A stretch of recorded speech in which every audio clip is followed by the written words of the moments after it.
I think it's appropriate to say who let the dogs out for this next episode. Episode 35 featured the Animal League of Gaston County and the low-cost Spay Neuter Clinic. Terry Kinney and Stephanie Rauch brought attention to their low-cost services, the announcement of their new emergency vet hospital, their desire for new volunteers, and more.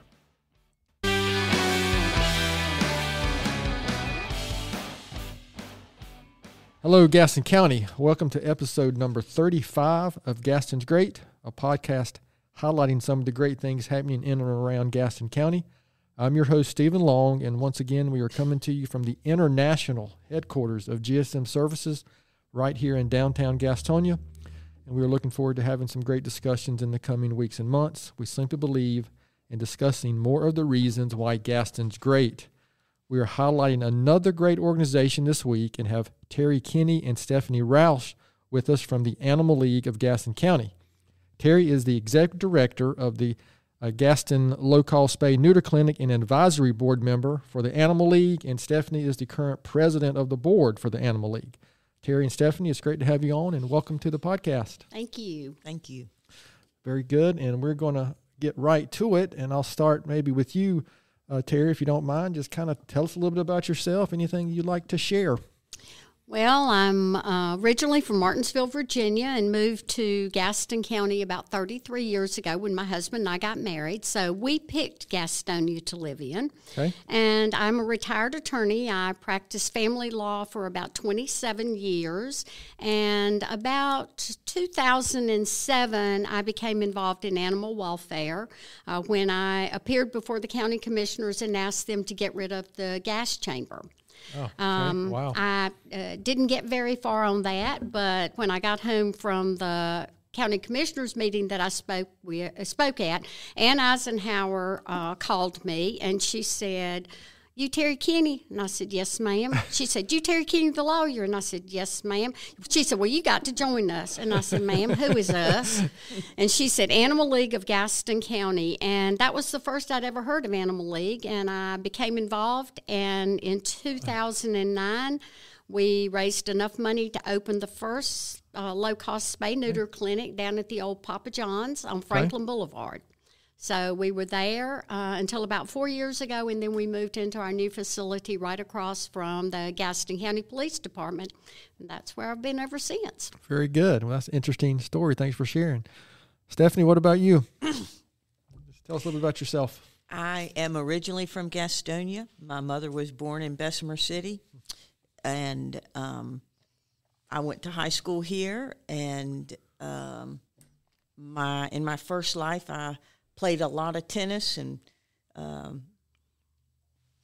think we may hear something else about that later. Okay, and now I'm a licensed professional counselor. I have a private practice. I work with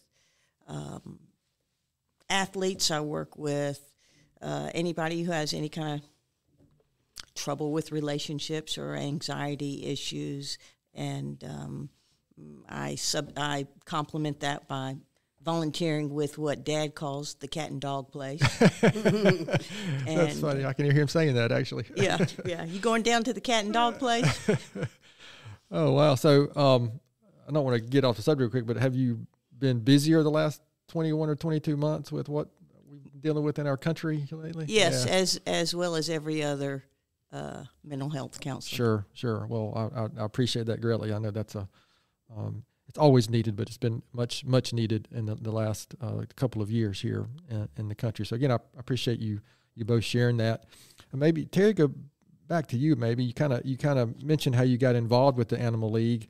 Can you give us any history of the Animal League? I mean, how you got started, how it's been around, or anything there for our listeners who might not know much about it? Yeah. Like myself. Well, and like me, until Ann called me on the phone that night.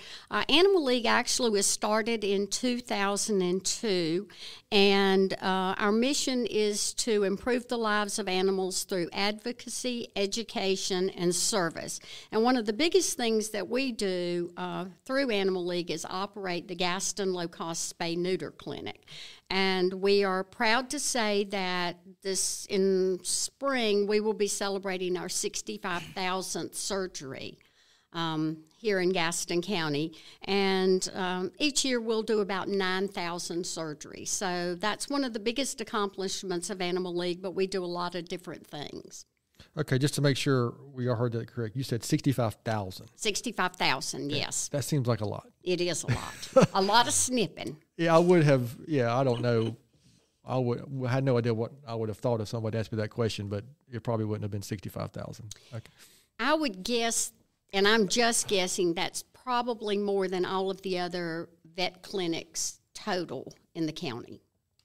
Okay. Yeah, that sounds interesting. I mean, so again, I had just no concept of that. Stephanie, I don't know if you kind of shared, or did you have any interesting stories of how you got involved with the Animal League, or how did that come about? I was not living in the area. I was traveling through, and there was a dog that I was trying to save, and I called up Kathy Cole, who was my contact at the Animal League at the time, and I think we had just started the Shelter Pets to Go program with Nancy Foltz, and I said, if I catch this dog, can you find a home for it? And I made a donation, and then Nancy stayed in touch with me, and when I moved back, they invited me to get on the board. And now you're the president of the board. And I call myself just another volunteer. I just love being there, and whether I'm president or special towel folder, I like being there. Whatever's required. Sweep out the place too, I'm sure, at times. Occasionally. Yeah. So you mentioned a couple of things already. I'm not sure this is the right word. Maybe back to you, Terry. Can you share some of the initiatives or programs? I mean, obviously the big one is the clinic, but what else can you share that maybe the Animal League does or is involved with? Or well, within the clinic, we have a lot of programs. Our goal for the clinic is never to turn someone away for lack of funding. So we write grants to help people on public assistance get their animals fixed and vaccinated. But Animal League does a lot of different things. We have a food pantry, so if people are in need of dog and cat food, they can come and get it free. We have a program Stephanie mentioned, Shelter Pets to Go. Each week we work with the shelter and sponsor 3 pets. And we raise donations. Those pets are fully vetted, microchipped, and ready to be adopted. And they're adopted free of charge for screened adopters. We have a program that we're just starting. It is No Cold Pets Gaston that we've gotten a lot of press on, and we are giving away free dog and cat houses to Gaston County residents who have outside pets. And in conjunction with that, we also do a program, it's Room to Run, and that's where we go out and use volunteers and donations to build large 25 by 25 enclosures for dogs to be able to run free and get off their chains. So that's a few of the initiatives, but we have lots more. Okay, so yeah, that was a lot in a very short period of time. Yes. And you mentioned Nancy Foltz. I know she more than once. She has gotten us involved with sponsoring some normally I think cats through that program, and I mean she's a longtime customer and friend of ours, so I'm a little bit familiar with that, and I don't think I realized that it was that association. Of course, I should have, but I don't think I realized that.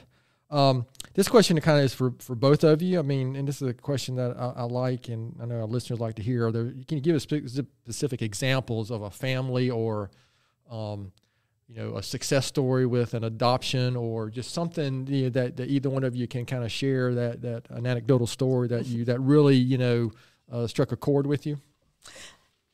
Just recently, I helped Panther get a new home.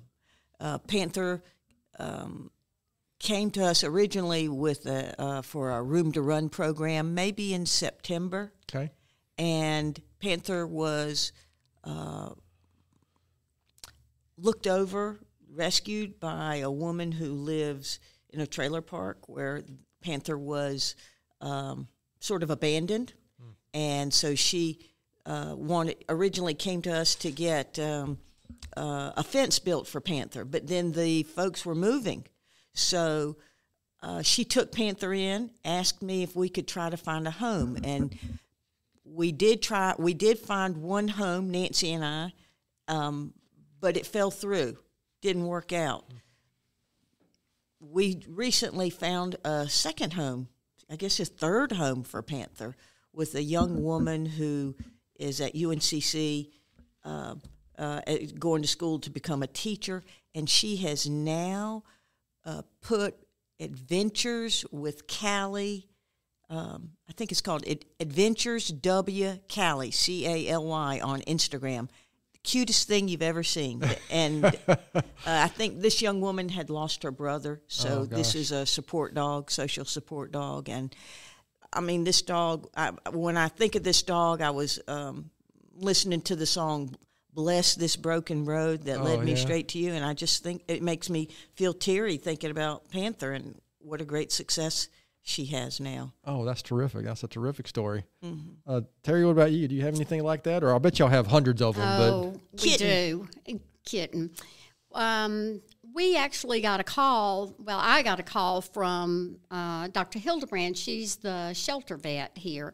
And she said, Terry, I know you have experience with a cat with pectus excavatum. And I did, actually. And that's where the breastbone pushes down into the lungs and in the heart. And as they grow, it gets worse and worse, and it's fatal.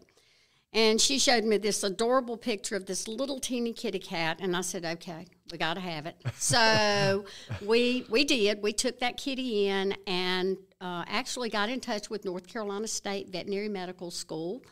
They did the surgery.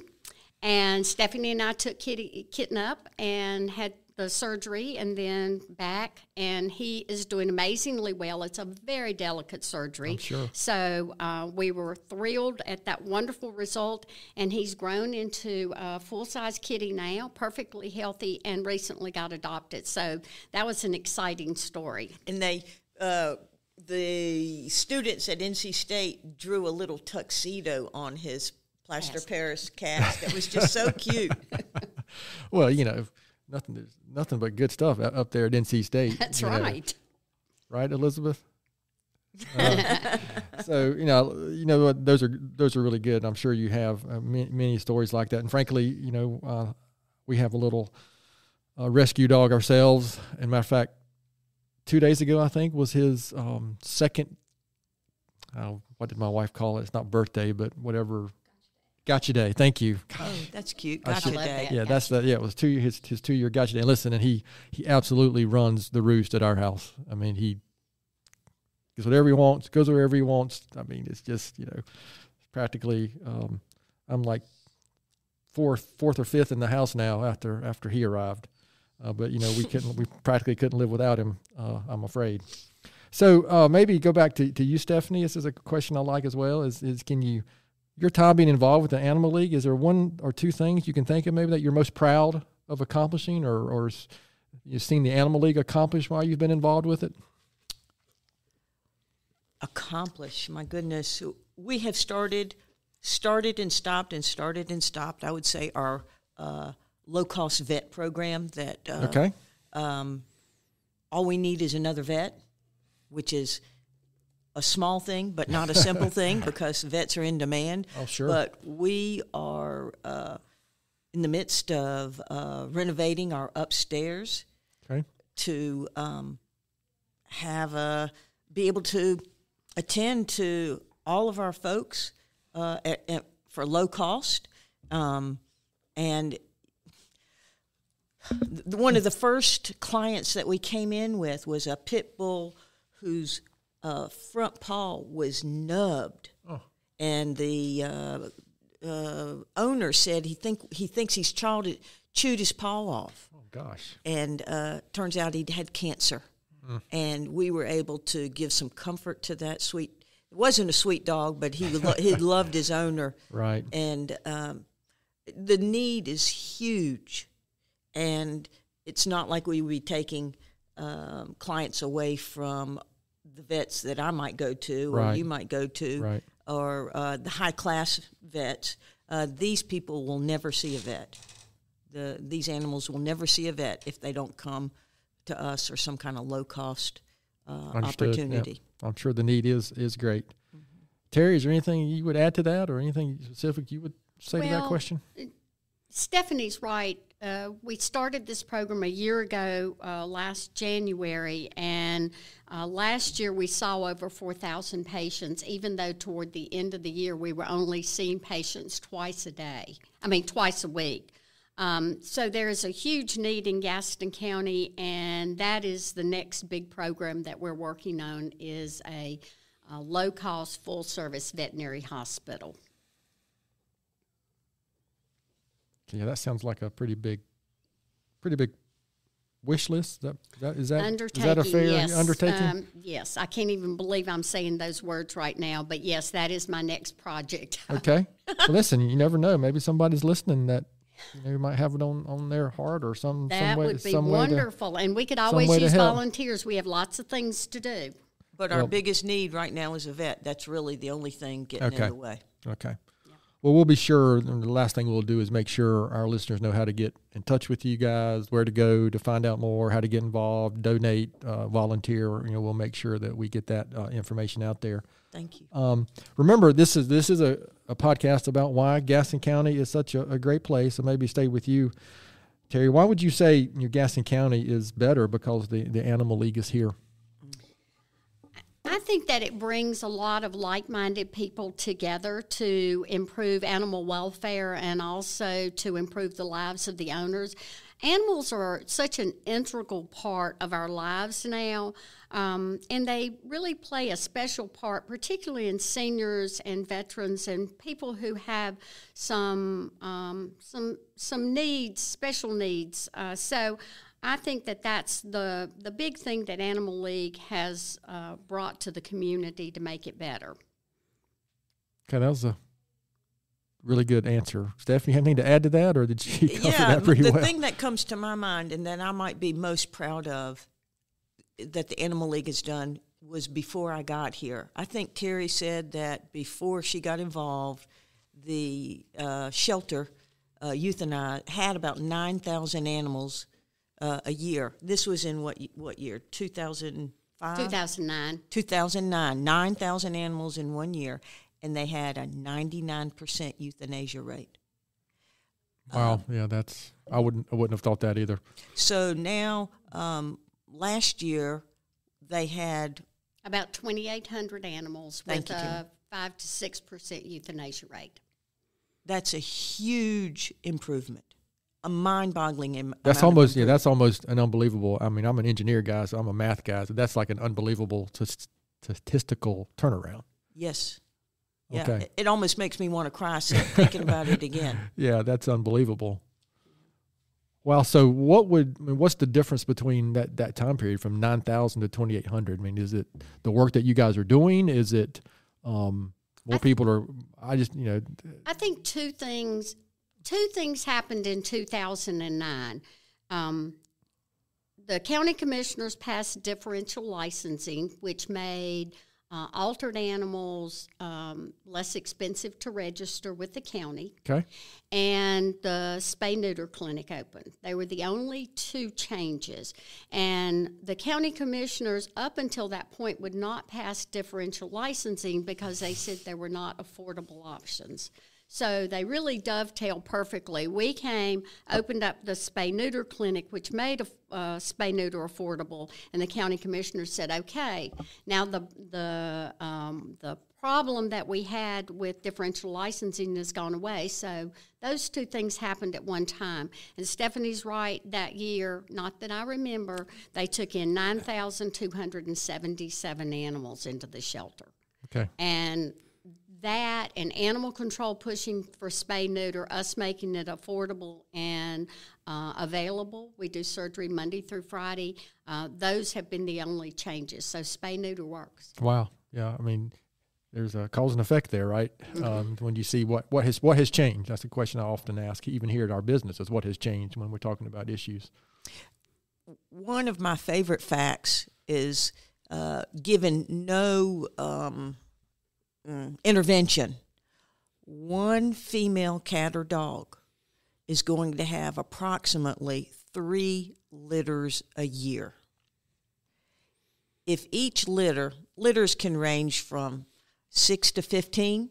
So let's say that you have 6 animals in 3 litters, and half of those are females. So you're going to get 9 more females in 1 year. And those 9 females are each going to have 3 litters the next year. And they are going to produce 9 females each. And it goes on. And within about 3 years, you have more than 1,000 new animals. That's some exponential issue or problems. I mean, in essence, because there's not enough people to take care of that many, pets, are there, or animals here in our in our region. So, yeah, that's that 9,000 to 2,800 is not just that number, but the 99% to 5 or 6% or whatever the number was. That's a stat that's worth hearing, and justifies isn't the right word, but that sure talks about the need and the good work that you guys are doing. Stephanie, maybe start with you on this question. What do you envision the organization looking like? If you look out 5 or 10 years, what do you think might be different? Or we have on our wish list is an emergency vet that we. There used to be an emergency vet in Gaston County. Yeah, right on Franklin Boulevard, right? Right, that no longer exists. Okay. And in this, as long as there continues to be a void, we want to fill that void as soon as possible, and it starts with our low-cost vet practice. Okay. Terry, what would you say? What might be different down the road besides that gigantic project? That gigantic wish list item. I think that we continue to look at, like Stephanie said, where there are voids, we try to step in. And I think the biggest one, again, is the full-service low-cost veterinary hospital. We really want to see that up and going by the end of the year. And then hopefully that same facility can be used for an emergency hospital after hours. So traditional medicine at low cost during the day, emergency hospital at night. So I think those are the 2 things we would really strive for. And then also this year we'll be seeing the opening of the Wagner Memorial Garden. We have a beautiful garden. Think about Stowe Botanical Garden, only small scale, that will be opening in the spring. It's almost complete now, and we're very excited about that. And it'll be available for it's a small venue. And so parties and small weddings and photo ops and such things. Oh, very good. Yeah. So, would this require this long-term outlook and projects? Would that require a different facility, or is it something that you would do in your current facility that you have? Or this will all take place in our current facility. Okay, all right. Yeah, we'll use the second floor. We have an empty second floor. Okay. That's what it's slated for. So I'm sorry. Go ahead. And our garden is in back of our parking lot. It's stunningly gorgeous. Yeah, so just to make sure, I think Terry mentioned at the beginning, but if you're not familiar exactly where it is, I don't know the address off the top of my head, but it is directly across from Gaston County Police. So yeah, right on in between 321 and the Carolina Health Park is a good way to see it. We are at 425 West Franklin Boulevard. Okay, thank you. Adjacent to the Oaklawn Cemetery and across from the police department. Very good.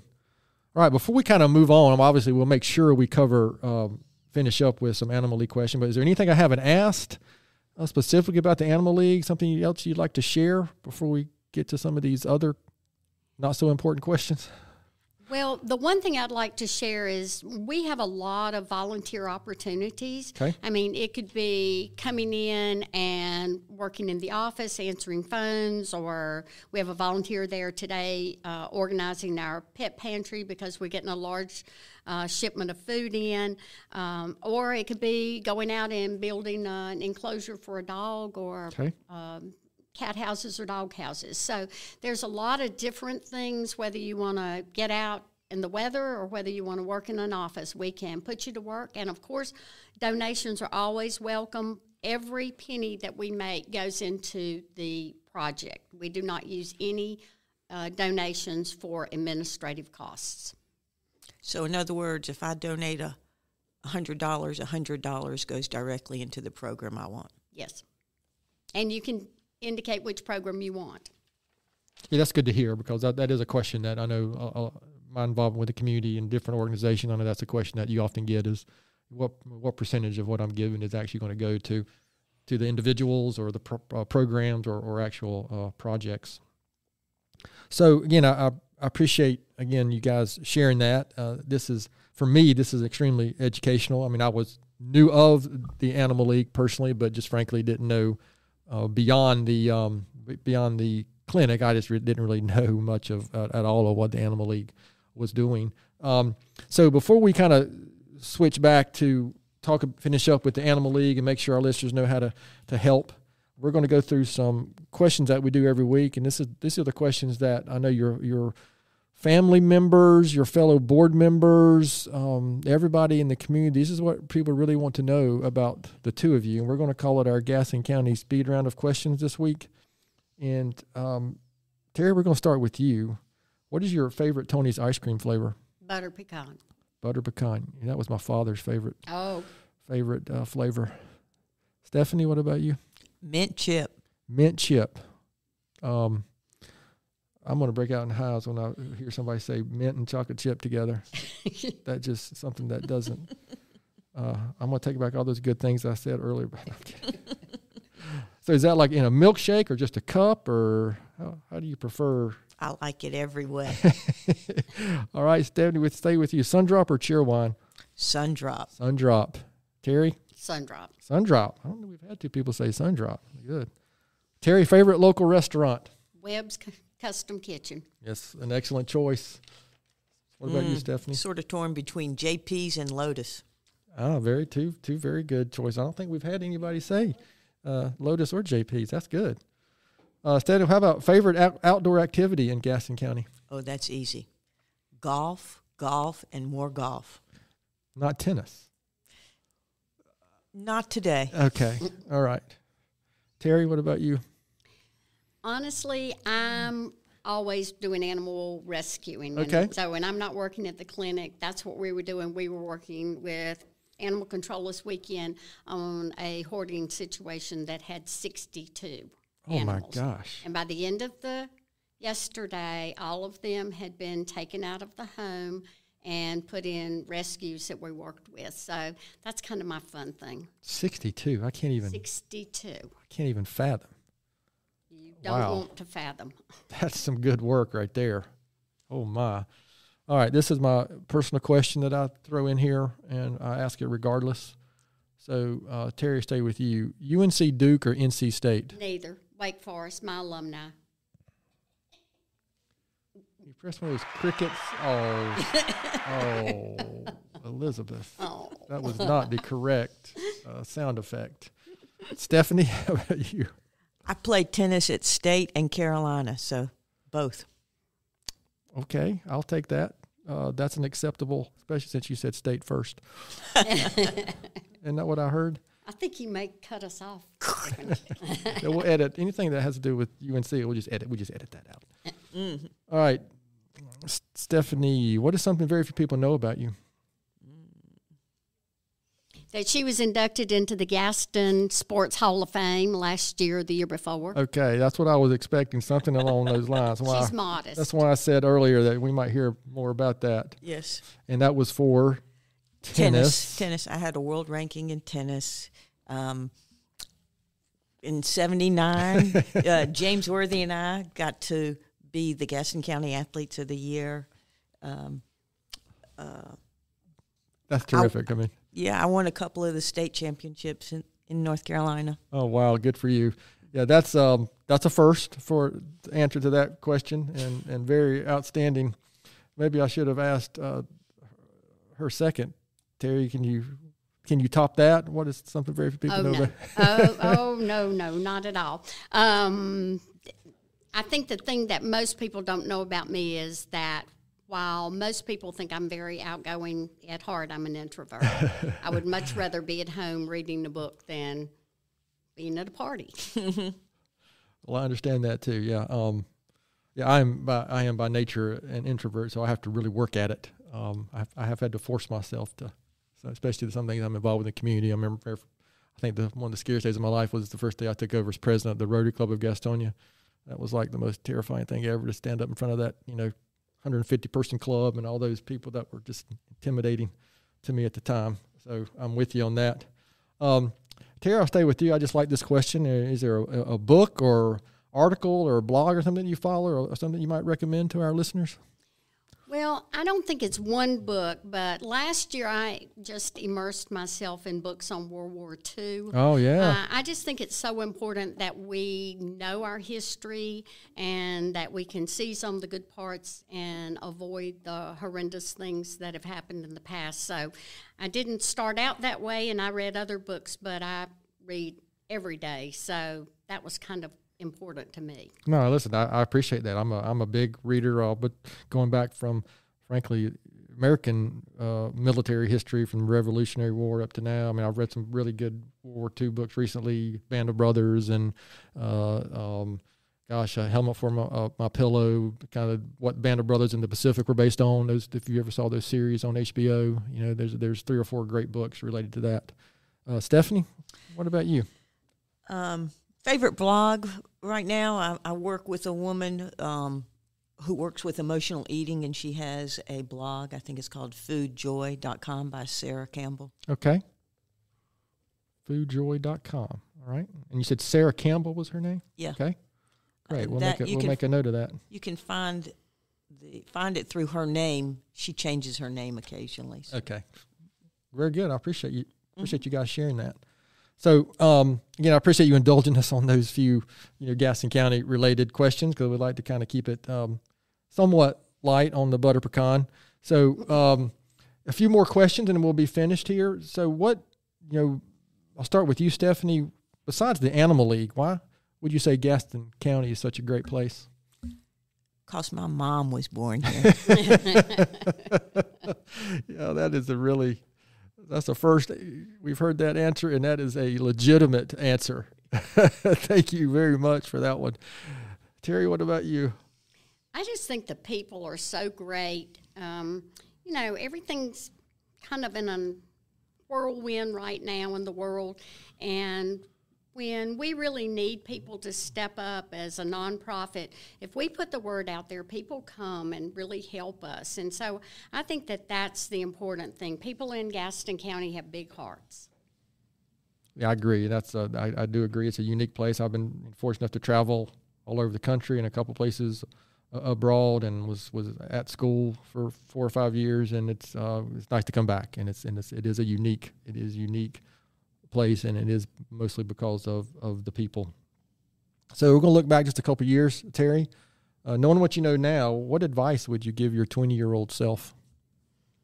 Be flexible. Don't take everything so seriously, and open yourself up for opportunities. That's very good. I have a 20-year-old and a 22-year-old. Hopefully I'll listen to this episode. Stephanie, what about you? I would say it just gets better. You know what? That's really that.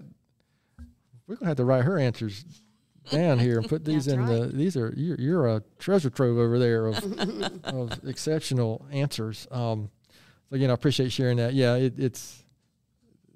does get better, right?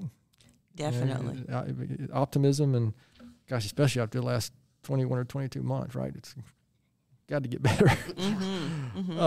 So guys, this has really been terrific. So again, kind of not the most important thing necessarily, but this is really important to get the word out. So where can our listeners go to learn more about the organization, volunteer, donate? Are there anything coming up soon that you want to share, or just in kind of just, where would they go to do that? Well, they could come down to the Spay Neuter Clinic. We're there Monday through Friday, 9 to 5, and that's at 425 West Franklin Boulevard, Gastonia, right across from the Gaston County Police Department, or they could call us at 704-868-4673. And again, we can kind of tailor a volunteer experience to what you would like to do. And right now we're in the throes of building dog and cat houses since the weather's bad. Okay. And so we could certainly use some help doing that. Are there ever any organizations, I don't know, I'm trying to think of groups or youth groups or just anything in general that you work with or have had volunteer or somebody like that's lifting, Boy Scout troops? I mean, I'm just, anything like that? Well, it's interesting you said that. Ty Davis is a rising Eagle Scout. I know Ty very well. And Ty and his volunteers for his Eagle Scout project raised money and went over and built 22 dog houses. I think I just saw that on his mom's Facebook page. That's actually. right. Yes. So now he's raising funding for that and doing quite well. So that was one project that the Scouts really threw themselves into. Okay. We have had organizations give money for our room to run. It's a $500 donation. CarMax has given us the money. They have not yet been released to come out and do the team building to build a fence for us. Okay. But if there was a group that, say, the Gastonia Sheet Metal wanted to sponsor a room to run for $500, we would use that money to collect all the materials, and then you could use it for some team building. Okay. Mm-hmm. And we did have some Girl Scouts. They made and sold candles for us and donated the money to our feral cat program. And we have a program in Gaston County for feral and community cats, those that we see everywhere, that they can be fixed, vaccinated, and ear tipped for $30. So they were very helpful in that. So, yeah, we have a lot of programs for the young and old and just young at heart. Yeah. And also our website is GastonSpayNeuter.com or ALGC.com for Animal League of Gaston County. Okay. What about, is there any social media presence at all or? Facebook. Okay. Yeah. We have about 10,000 followers on Facebook. 10,000. Wow. Elizabeth, they're kind of stomping us on the ground on the GSM page there. We got to get some pointers from them on how to do that. Wow. So any last words or comments kind of before we finish up? I don't think it's a fault of Elizabeth's. I think people love animals. Well, I'm just kidding. Yeah. Elizabeth knows I'm just kidding. I know, but time. I tease you. But I agree. People's love for animals is the reason why we're so successful. They're just looking for a place to put their actions from where their heart is leading them. Yeah, I mean, our first dog that we had several years ago, I'm going to be in trouble for sharing this story probably, but we had a previous rescue dog, and unfortunately she developed cancer. And, boy, I was going to be the big man that day and go with my wife, and, I'm going to be all supportive. And, and boy, I was a worse blubbering fool than she was that day, So, yeah, we're all about animals and pets ourselves. With having 3 kids, it's been great. Looking back to my childhood, I remember distinctly the pets we had, right? I mean, those are the things that you don't forget. And so, yes, that is something my wife and I'm sure will continue to have even after our kids are grown and gone. We will probably continue to have pets ourselves. So I feel you and agree completely. So, ladies, this has really been good. I appreciate your time in sharing with us about the Animal League and the Spay Neuter Clinic. Again, you're doing a great service to our community, and we greatly appreciate that. So I'm going to just finish up real quick with my own, book recommendations that I do each week and my quote or a thought for the week. And this week is, I think this is maybe the second. This is a repeat author of mine called John Gordon. He wrote a book not too long ago called The Garden. And especially if you have teenagers, it's one I would recommend. It's a little fable about teenagers, and he wrote it after COVID started, so it's a good fable on teenagers, how to kind of deal with some of the things that we've all had to deal with the last 20, 21, or 22 months. And my quote this week comes from a gentleman named Michael Altshuler, and he said, "The bad news is time flies. The good news is you're the pilot." So I kind of take that as you don't forget that you're in control, and you have a big personal, stake or impact on what you're doing with that time and where you're headed. So that's just a good one that has always helped me to kind of remember that, there's so many things that maybe aren't in our control, but many of the things are in our control. So thanks so much for taking the time to listen to today's episode. Please spread the word if you can about the podcast, and please don't hesitate to contact us here at our email at podcast@gastonsgreat.com. We're always looking for suggestions for future podcast topics and guests. You can find the podcast and subscribe at the website, gastonsgreat.com, or anywhere you listen to podcasts. Please follow us also on our social media platforms. And as Elizabeth always says, please give us a good rating. Helps the podcast. That is, if it's a 5-star rating. As usual, if you're going to get less than a 5-star, please don't give us any rating at all. Thanks again to Terry and Stephanie for being our guests today. Gaston's Great is produced and brought to you by Amy Anderson and Elizabeth King from GSM Services, and edited here locally by the Sumner Group. I'm your host, Stephen Long. Thanks again for hanging out with us, and please keep coming back to hear more reasons why Gaston's great.